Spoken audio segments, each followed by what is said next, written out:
Hello. ഏതാണ്ട് ഒരു 3-4 മാസം മുന്നാണ് ചെറി ബ്ലോസം ഉണ്ടാക്കുന്ന വീഡിയോ ഞാൻ ആദ്യമായിട്ട് കണ്ടത്. ഈ സംഭവം കണ്ടപ്പോൾ തന്നെ എനിക്ക് ഭയങ്കര ഇഷ്ടപ്പെട്ടു.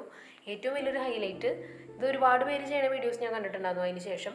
അപ്പോൾ ഇത് ആരുണ്ടാക്കിയാലും എങ്ങനെ ഉണ്ടാക്കിയാലും അവസാനം ഫൈനൽ ഔട്ട്പുട്ട് അടിപൊളിയായിരിക്കും. അപ്പോൾ അതാണ് ഒരു റീസൺ. രണ്ടാമത്തെ കാര്യം, ഇതിനാകെ 3 സാധനങ്ങളെ ആവശ്യമുള്ളൂ. കുറച്ച് മെഴുത്, ഇത്തിരി ക്രയോൺസും ഒരു ഉണങ്ങിയ മരക്കമ്പും. ഇത്രയും കയ്യിലെടുക്കാൻ എല്ലാവരുടെ കയ്യിലുണ്ടാവും. അപ്പോൾ ഞാനിത് എന്തായാലും ചെയ്യണമെന്ന് ഉറപ്പിച്ചു. പിന്നെ ഇത്രയും നല്ലൊരു ഹോം ഡെക്കോർ നമുക്ക് കുറഞ്ഞ ചിലവിൽ ഉണ്ടാക്കാൻ പറ്റി കഴിഞ്ഞാൽ പിന്നെ അവസരം വിട്ടുകളയാൻ പാടില്ലല്ലോ. പിന്നെ എന്തുകൊണ്ട് ഇത്ര വൈകിയെന്ന് ചോദിച്ചു കഴിഞ്ഞാൽ, ഇടയ്ക്ക് വെച്ച് ഞാൻ മറന്നു പോയത്. പിന്നെ പറ്റിയൊരു കമ്പ് കിട്ടാൻ വേണ്ടി കാത്തിരിക്കായിരുന്നു. എനിക്ക് നോക്കുമ്പോൾ കിട്ടുന്ന മുഴുവൻ വലിയ കമ്പുകളായിരുന്നു. അതുമാതിരി ഇത് ഉണ്ടായി കഴിഞ്ഞാൽ അത്ര വലിയ ഭംഗിയൊന്നും ഉണ്ടാവില്ല. അങ്ങനെ ഇരിക്കുമ്പോൾ എൻ്റെ വീട്ടിൽ കൊണ്ടുവച്ചൊരു ചെടിയായിരുന്നു ഇത് വെച്ചിട്ട് കുറേ നാളായിട്ടും പിടിക്കാണ്ടായപ്പോൾ ഇതിൻ്റെ ഇലയൊക്കെ കൊഴിഞ്ഞു പോയപ്പോൾ ഇതെടുത്ത് കളഞ്ഞു. അങ്ങനെ ഇത് മിറ്റത് കിടക്കണപ്പോഴാണ് അയ്യോ ഇങ്ങനൊരു സംഭവം ചെയ്യാനുണ്ടാകുന്നുള്ളത് ഓർമ്മ വന്ന് ഞാനിത് എടുത്തുകൊണ്ടത്. തുടങ്ങും വരെ എല്ലാം ശരിയായിരുന്നു. ഞാനിത് ഭയങ്കര എളുപ്പമാണെന്നൊക്കെയാണ് വിചാരിച്ചത്. പക്ഷേ ഞാനൊരു 10-13 തവണ എങ്കിലും ഇത് കൊണ്ടുപോയി ഉരുക്കി കൊണ്ടുവന്നിട്ടുണ്ട്.